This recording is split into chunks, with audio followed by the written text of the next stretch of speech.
जेठ माह में पड़ने वाले प्रत्येक मंगलवार को बड़ा मंगल या बुढ़वा मंगल क्यों कहा जाता है? आइए जानें इसकी पौराणिक कथा। महाभारत काल में कुंती पुत्र भीम को अपनी शक्ति और ताकत का घमंड हो गया था।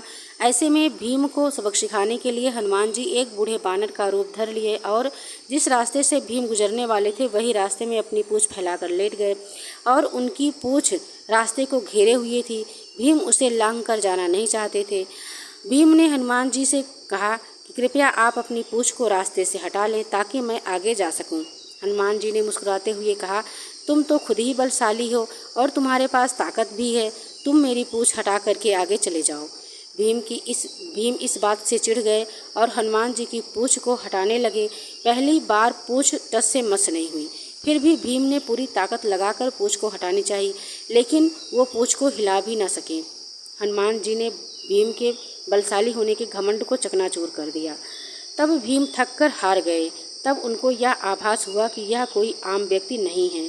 भीम पहचान गए और तुरंत ही हनुमान जी से भीम ने क्षमा मांगी और अपने वास्तविक रूप में दर्शन देने को कहा। तब हनुमान जी मुस्कुराते हुए अपने विराट रूप में भीम को दर्शन दिए।